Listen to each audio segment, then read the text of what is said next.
Chapter 7. Optimism. Bias. The training house's practice rooms are far fancier than the one at the Pallet Labs. Red passes by room after empty room, each different than the last. He's curious to know if anyone else is up this late, and eventually finds one that's occupied. He stops in front of the glass door to watch. A young woman with long auburn hair is using a pair of flags to direct her Butterfree, running around it to stay in its line of sight as it performs various aerial maneuvers. Training Pokémon to respond to nonverbal cues has its advantages and disadvantages, and is largely a practice of competitive trainers. Wild Pokémon aren't likely to get tipped off by shouted orders after all. Red watches as the woman twirls her left flag once, and the Butterfree releases a cloud of green powder. The trainer leaps safely out of the way as the Butterfree flaps its wings, a gust of wind blowing the powder forward to envelop a wooden Pokédoll shaped like a sand slash. Red moves on, examining each room until he finds one with the symbols of a fan and fire over it. He enters the long, rectangular room, its acoustics changing as the door slides back closed. Fire extinguishers are placed at each corner, and the floor and walls are made of a light gray pitted stone. Looking up, he sees the sprinkler system and air vents ready to respond to any emergencies. This should do nicely. Red takes out his Pokédex and a clicker from his pack. Part of the training process is to associate a behavior with a conditioned reinforcer, the way Leaf had with the Pokepuffs. Instead of having to use Pokepuffs all the time, though, Red wants to try out a feature of the Pokédex. He quickly navigates to the right screen, then says, "Pokédex, establish audio reinforcement. Acknowledged. Record audio reinforcement when light turns green, then press done." Red smiles as he realizes that the voice of the Pokédex is Daisy's. It's somewhat disguised by a digital filter, but the cadence of certain words gives it away to those that know her. As soon the light beside the screen turns green, Red uses his clicker, emitting a sharp, loud click-clack upon press and depress of the button. Then he taps done on the Pokédex screen. Audio reinforcement confirmed. It repeats the sound. Save. Audio reinforcement saved. Upload virtual training? Yes. Red puts the clicker away and unclips Charmander's Pokeball, aligning the lens with the Pokédex's. Upload. Uploading. Upload complete. Please wait 4 minutes and 17 seconds for virtual regimen to integrate. Remember to periodically reinforce association in tangible space before hands-on training. Red makes a note of the time, then reclips the Pokeball and repeats the process with his Rattata. Setting up a basic positive reinforcement like this should make it much easier to train his Pokemon. The sound of the click will be so associated with a reward that just hearing it will trigger a release of dopamine. And he's going to need all the help he can get. While looking up a Charmander's basic techniques in the Pokédex, one in particular had drawn his attention. Smokescreen. When threatened by large foes, Charmander can alter the fuel for their tail flame to produce copious amounts of thick smog. While mild exposure is not toxic, this smoke irritates eyes and sinuses and helps Charmander stay hidden. Charmander are especially prone to emitting smoke if threatened at night, when their tail flame makes it particularly hard to hide. Training such a specific automatic response in bright lights won't be easy, but the potential benefits are enormous. Smoke could be used to not just hide in and avoid attacks, but also to coordinate ambushes, herd wild Pokémon, even set and limit zones of control on a battlefield. As he waits for Charmander's virtual training to be done, Red takes out his notebook and scribbles down thoughts on cooperative tactics to try out with the others. Blue or Leaf's Pidgey could use gusts to send smoke in the direction needed, the way that Trainer's Butterfree had with its poison powder. The smoke would block Squirtle's line of sight if used carelessly, but Bulbasaur could use his vines to drag enemies into it. They could even use it to switch Pokémon without the opponent being aware. Red eventually checks the time, gives it another 30 seconds just to be safe, then puts his notebook away and unclips Charmander's Pokeball. He cocks his arm back, then throws it, voice echoing as he says, "Charmander, go." The ball reaches the open space in the middle of the room and releases his Pokémon in a flash before flying back. Red reaches for it, but the angle of the throw was a bit off, and he has to jump to try and catch it when it returns at an upward angle. He knocks it upward, then tries to catch it as it falls, fingers closing a fraction of a second too late. The ball bounces off his palm and across the floor with a metal ding, ding, ding. Charmander watches the ball roll by, then ignores it as it halts at the wall. He chirps and approaches as Red kneels down to pick the pokeball up, and Red rubs the lizard's warm, leathery head. "Hey there, buddy. We're going to try and learn something new tonight, okay?" Charmander looks up at him and chirps again. Red smiles, wishing for a moment he could communicate with his Pokémon intelligently. When he was younger, he and Blue used to watch cartoons where the Pokémon could talk to each other and understood human speech directly, even if most couldn't duplicate it. It was amusing enough, if obviously for young kids. As he got older, it became clear that the premise wasn't particularly well thought out. Leaf's perspective would have a lot more weight behind it, in Red's mind, if Pokémon were sapient enough for complex feeling and communication. Putting them in Pokeballs would be a lot more morally ambiguous, for one thing, and for another, if Pokémon were sapient, working out a peaceful coexistence would be much more attainable without resorting to hunting and capturing them. Still, even without that level of communication, it sure would be useful to have some latent psychic powers manifest right about now. Red meets Charmander's gaze directly and concentrates. "Raise your left arm. Raise your left arm, Charmander." He imagines the sensation of raising his arm, willing Charmander to pick up on it through the mysterious bond that everyone romanticizes. Charmander's gaze is locked in his, whole body completely still. "Raise your arm. Come on. Raise your arm." Red's own arm twitches as he focuses so hard on the muscle memory, feeling lost in the depths of his Pokemon's gaze. "Raise your arm. Come on. Just a little." Charmander blinks slowly, then wags his tail a bit and chirps, rubbing against Red's palm. "Worth a shot," Red mutters, and stands. He'd just make do the old-fashioned way. Red had never met a psychic, but whatever advantage their powers might grant them, the beauty of Pokémon training, from its ancient, crude form to the refined science it is today, is that it's accessible to everyone. If it were something that only certain people could do, humanity would never have thrived in such a dangerous world. Society would have been stuck in feudal dynamics, where the majority were ruled by the whims of those few who could control the monsters in the wild and keep the rest of them safe. Now, science and technology have leveled the playing field. Some people still have natural advantages over others, but in today's world, anyone can learn the methodology, refine their skills, and harness the power of their own Pokémon. Professor Oak raised a dozen of his own Pokémon by Red's age, and by developing the Pokédex, revolutionized the relationship between practical knowledge and cutting-edge research, allowing both scientists and trainers to share information and help each other day to day.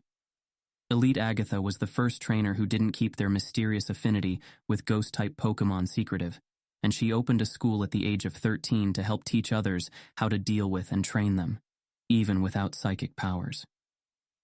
And Leader Giovanni rose to the head of his gym when he was just a few years older than Red, and used his position and status to help set up society's trainer programs, so everyone has a chance to make their own way. Limited only by their intelligence, imagination, and will, people and their Pokémon are capable of extraordinary things together. And if they're smart and dedicated enough, even a child can change the world. Red tugs the bill of his cap securely down. Time to get started. He takes out a poke puff and unwraps it, then takes his clicker back out. Watching Charmander, he points at a section of the stone ground and says, "Ember!" As soon as Charmander whips his tail around and releases some oil, Red presses the button, and the distinct click-clack is heard, echoing in the room.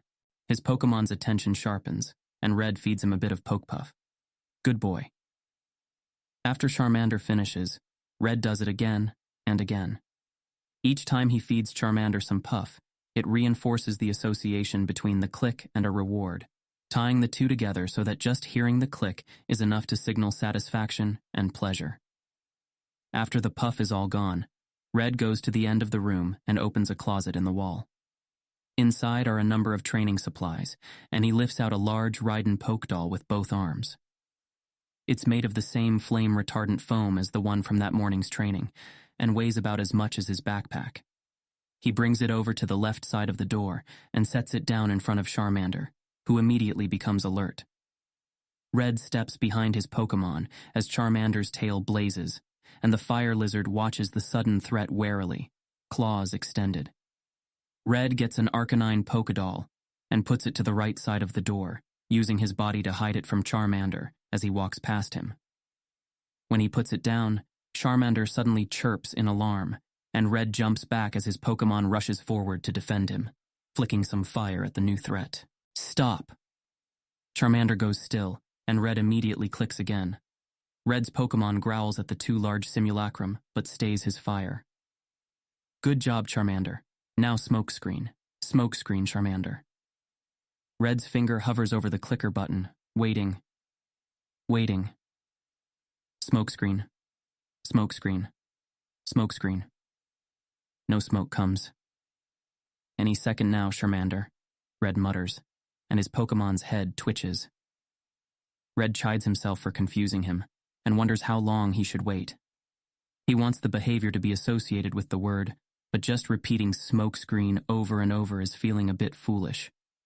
Red studies Charmander's aggressive stance. Smokescreen. Charmander. Smokescreen. Charmander twitches as if ready to act, but does nothing, still watching the threats and growling. Ah. Red grins. His Pokémon is too brave to be scared. Red slowly steps backward so Charmander doesn't notice him leaving. When he reaches the closet, he turns and grabs a third Pokédoll. This one is a wide, round Graveler. He places it behind Charmander so that the fire lizard is surrounded by Arcanine, Graveler, and Rhydon Simulacrum. His Pokémon is too fixated on the first two threats to realize that he's been surrounded. But once Red steps up beside him, Charmander repositions himself and sees it in his peripheral vision. Charmander chirps in alarm, then turns frantically, first one way, then the other, attempting to keep all the threats in sight. When he realizes he can't, aggression turns to fear. Red watches the fire lizard curl inward and begin to tremble, and feels a pang in his chest. He's about to reassure his Pokémon that everything's okay. But Charmander needs to feel threatened to emit the smoke. Red crouches beside him and begins to tremble as well, breathing quickly so that his heart speeds up. Smokescreen, Charmander, smokescreen, smokescreen, smokescreen, smokescreen. Charmander continues to tremble, eyes darting around at the large figures looming over them. When he glances at Red again and sees his trainer curled up beside him, he begins trembling harder, and with Red still repeating smokescreen, it happens. The fire at the end of his tail becomes a bit dimmer, and black smoke begins to billow out. The second he sees it, Red presses the clicker.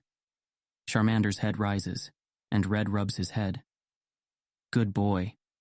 He coughs as the smoke continues to come out, thick and heavy. It quickly blankets the area and makes it hard to see. Charmander, stop!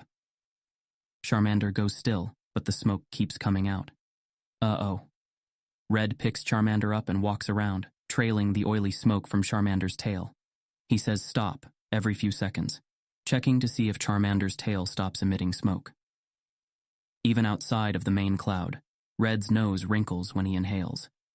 He can see how the acrid stench would work as a deterrent, and suddenly realizes his clothing is going to need a thorough washing. Eventually the Pokédolls are almost completely obscured, and when Red says stop, again, the smoke suddenly cuts off.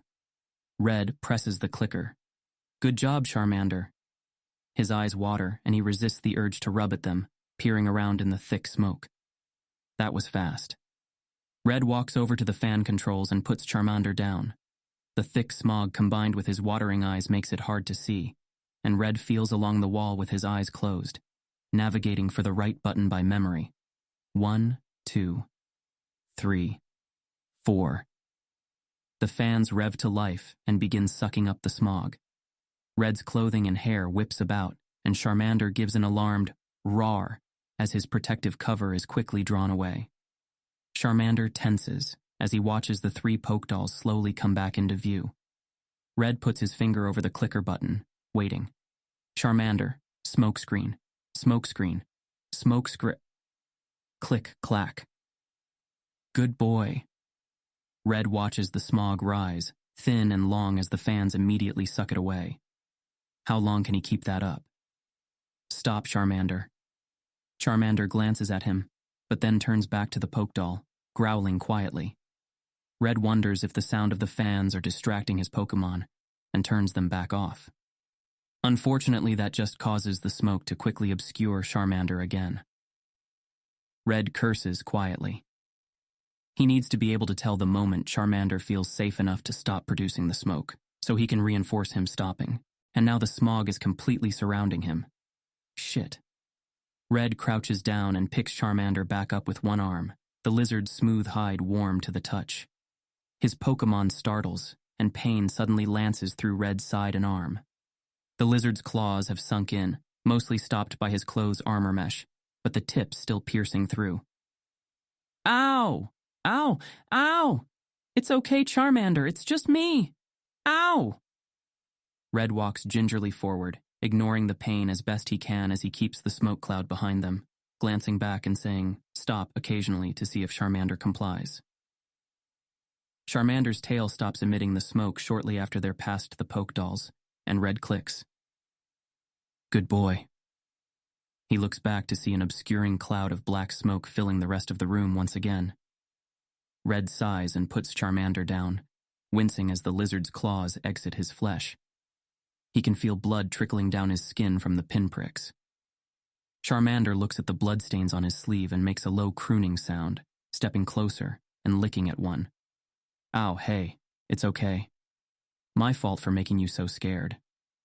The smoke is still spreading toward them, and Red coughs as the foul taste fills his throat. He unclips Charmander's Pokeball and points it at him. Return, he croaks. Charmander is hit by the beam, then vanishes in a flash of light. Red reclips the Pokeball and returns to the controls, holding his breath and closing his eyes along the way as he keeps a hand against the wall. Would help if this place was voice-activated, he grumbles to himself as he turns the fans back on.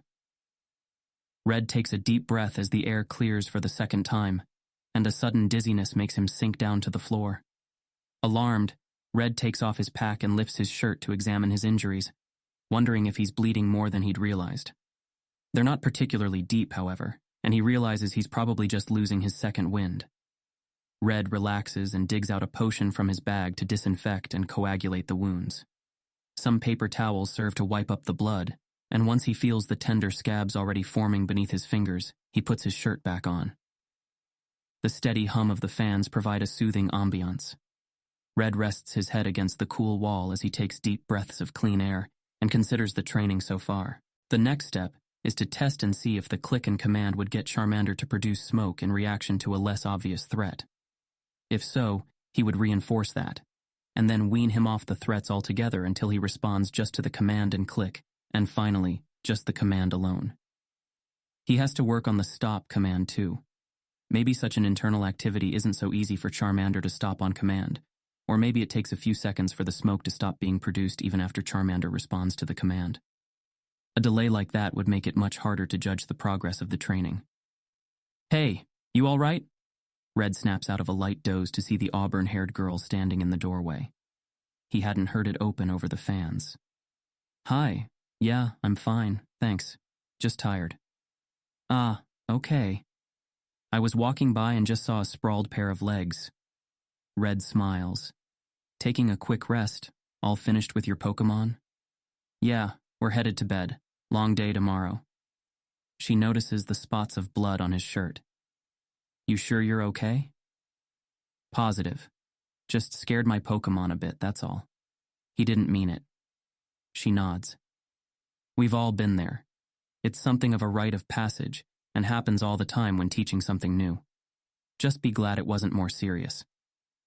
Red remembers the ease with which she dodged away from her Pokémon's attack, and wonders how often she'd been too slow. What about you?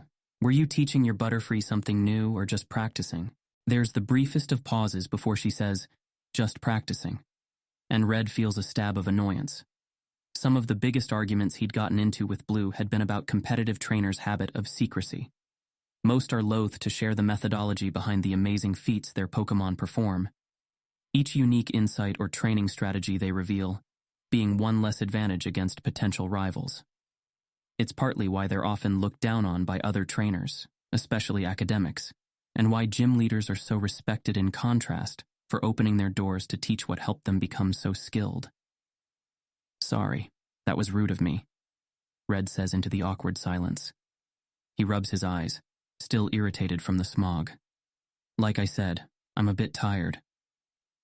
She steps into the room and leans against the door as it closes. It's all right.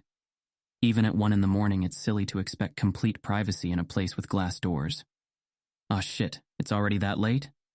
Red checks the time himself to see how far off she's rounding from, and sees it's 1:14 a.m. You have an early morning too?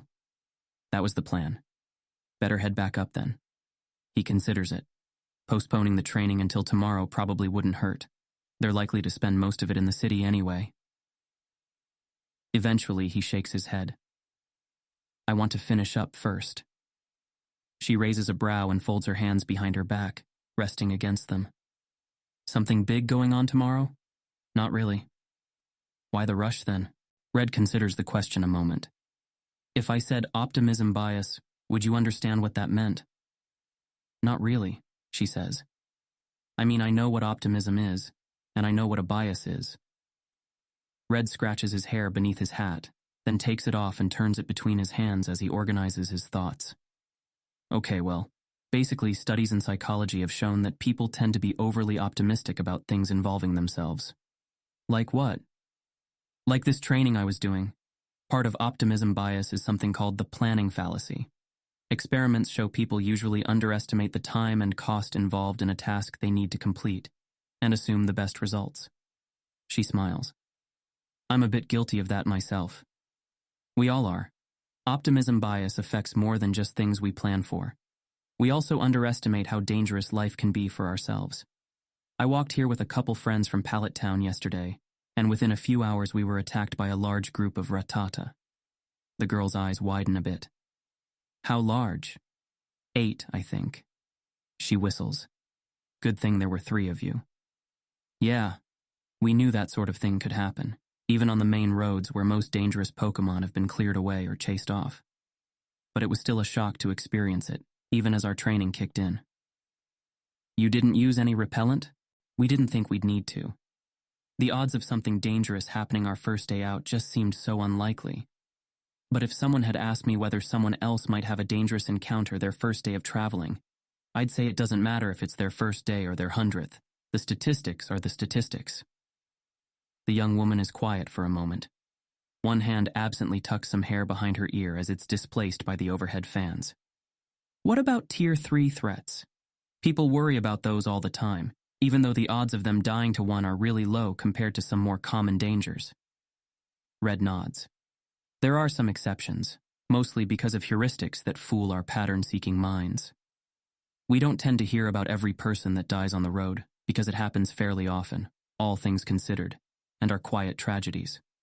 Region-wide news rarely cover them, unless something unique was involved. But because Tier 3 threats are so rare, and visually stunning, and so many people die all at once, yeah, it makes a big impression. Right.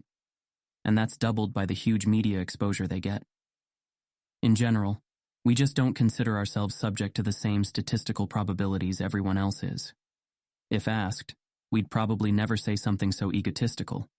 But by and large, we get worried about things that likely won't harm us, and it takes careful attention and diligence to consider what likely will. She looks thoughtful.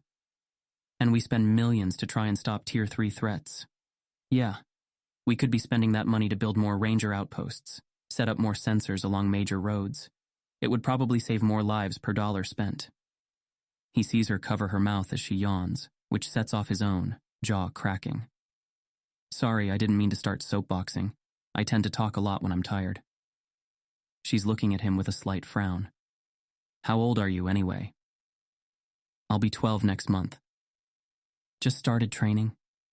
He nods. Got my first Pokémon yesterday. Yesterday? You don't sound like most newbies. Less stupid, I hope. She smiles. Less dewy-eyed. Stupid's a bit harder to judge, but exhausting yourself to get a bit of extra training in isn't particularly smart. Red grins. Future me might be irritated at present me for not getting enough sleep, but he can sleep in if he really needs to. I'd rather future me be a bit tired and irritated, even with the potential negatives that entails, than risk him being as unprepared for a dangerous situation as past me was. Do you always refer to your future and past selves as different people? Out loud? Only when I'm tired, they say together and laugh. So how are you supposed to fight this bias? Just be more negative all the time? Well, that might help in some cases, but could also make you too pessimistic in others. For planning fallacy, the best way to predict how much time something will actually take is to figure out how long it took you to do something similar in the past. But this is your first time doing anything like this. What about how long others took? That's the next best thing, but it varies wildly for Pokemon based on their age and experience, and the trainer's skill and experience.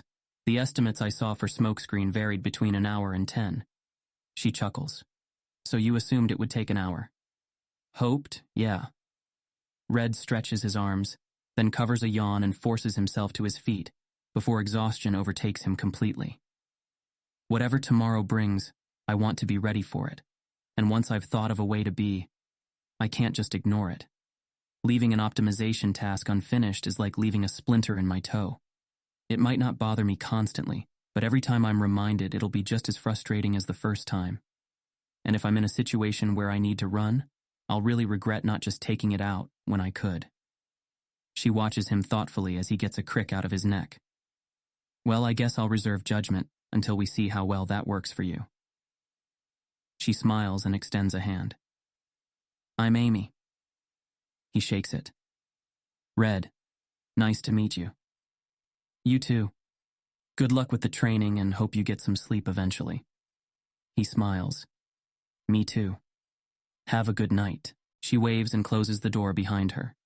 Red turns off the fans, and the sudden silence is almost tangible. First things first. Red goes to the supply closet and digs past the remaining Pokedoll to examine the other supplies. Rope, target posters, water canisters for a spray, a fire suit. There. Red pulls a gas mask from its hook and straps it onto his face. It's a clear plastic cover that seals everything from his forehead to his chin and cleanses the air through filters on the sides. He breathes experimentally through it a few times, then takes it off so it dangles from his neck. He'd considered putting it on before, but didn't want anything that might distort his voice and make it harder for Charmander to recognize commands. Now that he knows just how irritating the smog is, though, it's clearly the lesser of two evils, since choking and coughing don't make his speech particularly clear either. Unfortunately, that's about all that's useful in here. Red puts two of the Pokedolls back in the closet, then leaves the training room to examine the others. The door to the right of his has a symbol of a fist above it, and he enters out of curiosity. The walls are heavily padded, and the floor is a soft mat, firm beneath the feet, but absorbent to reduce injury from falls. He goes to the supply closet and sees the more intricate Pokedoll that swivels when struck to deliver a counterblow, as well as punching bags, fighting gloves, helmets, and body padding. Red returns to the hallway and keeps searching, checking each new type of room to see what they're like. One has a swimming pool in it, another a soft dirt floor. Occasionally he finds something in their supply rooms that might be handy for training his Charmander or Rattata, but for the moment, there's nothing that suits his needs. Frustrated, he goes to the end of the training rooms and follows the directory to the help desk. A blonde guy that looks to be in his mid-20s is sitting with his feet propped up, watching a screen. Red glances at it and sees an ongoing Indigo League match. Considering the time, it's probably a recording, but the blonde seems riveted. The battling trainers are swapping Pokemon so fast that it's hard to follow what happens. He sees a Rapidash charge at a Pinsir, which is replaced by a Feraligatr. The Rapidash is withdrawn before a blast of water can hit it, and a blink later there's an Umbreon in its place that shrugs off the deluge before it sends a pulse of darkness back. Feraligatr gets swapped for a Hitmonlee that dashes through the darkness unfazed and leaps forward, foot outstretched. Umbreon vanishes in another flash of light just as Hitmonlee jumps, and a Pidgeot soars safely out of the Hitmonlee's way, then dives as it lands and rakes it with its talons. "Excuse me," Red says during the battle's lull as Hitmonlee is withdrawn, a point awarded to the Pidgeot's trainer. The young man grunts, eyes on the screen. "I need a mirror. Is there one available?" "Bathroom," the blonde says, and points without looking. Red stifles his annoyance. I mean for training. Training supplies are in the closets. An ampharos appears to deal with the Pidgeot, bulbs glowing with electric charge. Before it can get a bolt off, the flying type is withdrawn, the flash overlapping with the replacement Pokemon being sent out. By the time its ball rockets back to be caught by its trainer, she has already clipped Pidgeot's Pokeball to her belt and replaced it with yet another. Regulations vary between regions, but the Indigo League allows no more than 1.6 seconds to pass without having a Pokemon on the field. This trainer had just swapped Pokemon and prepared a third in less than half that. Red remembers being awestruck the first time he saw the speed at which professional competitive trainers battle, making split-second decisions one after the other while trying to predict 2 steps ahead of their opponents. Differences of philosophy aside, his admiration hasn't faded much since.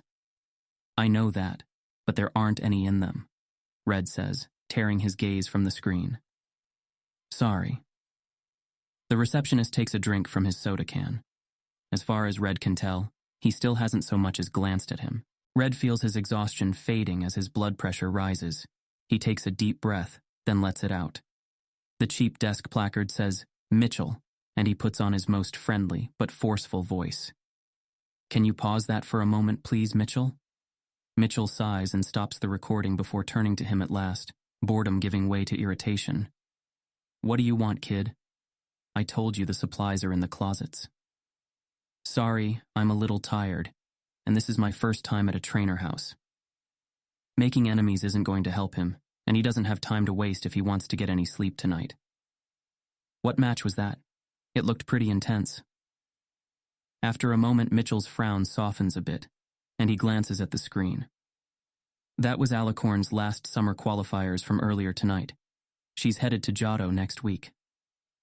Red vaguely remembers Blue mentioning an Alicorn once or twice. Something about her ability to adapt strategies on the fly and respond to new information. Red props his elbows on the counter. Cool. I heard she has a great meta game. Mitchell nods. Definitely top % material.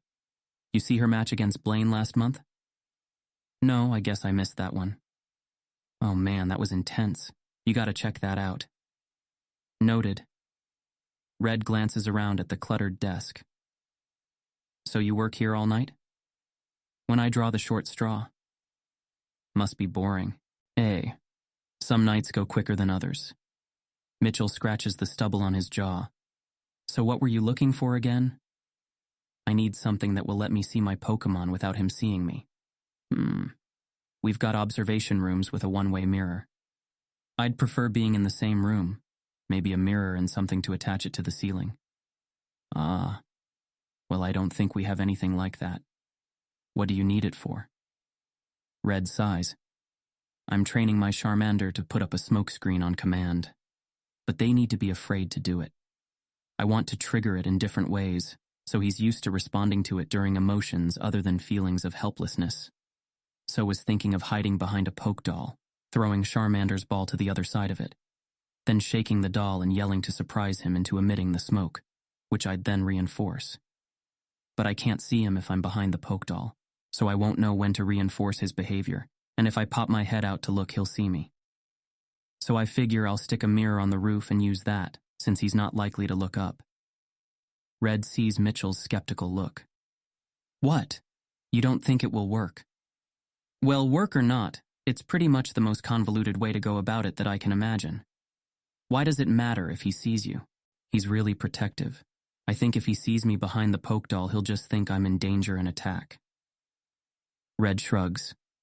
I guess I'll test it just to be sure, since I can't get a mirror. Thanks anyway. Well, hold on there.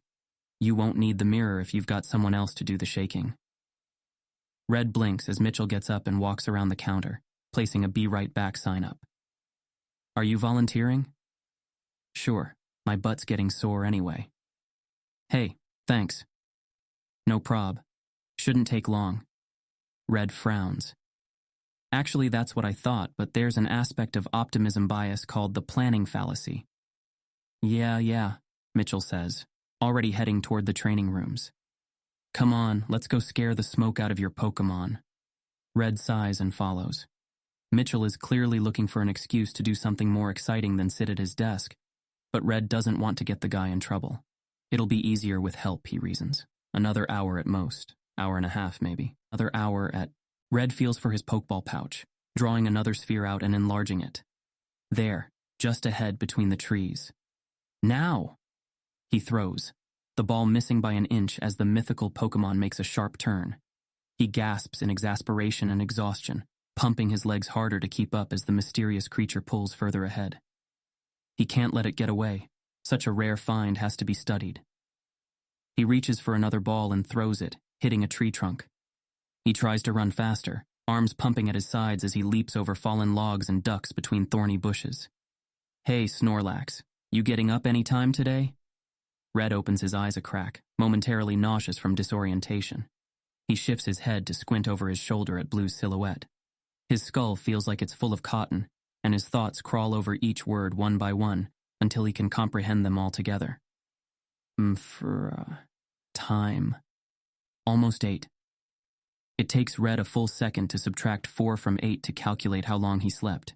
He groans and rolls back over, pulling the blanket over his head. Hey, they're about to serve breakfast in the mess. You don't want any?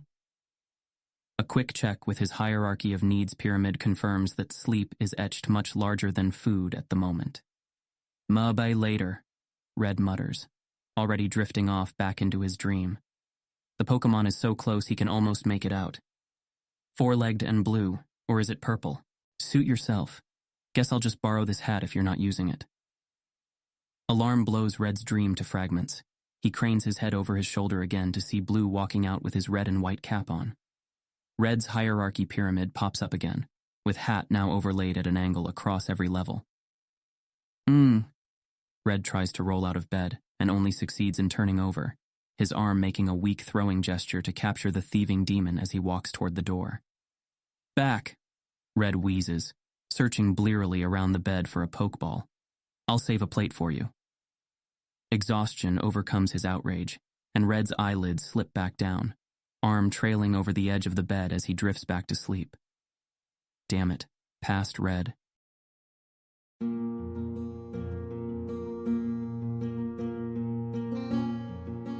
This has been an AI reading of the Pokemon fanfic, Pokemon, The Origin of Species, written by Daystar Eld.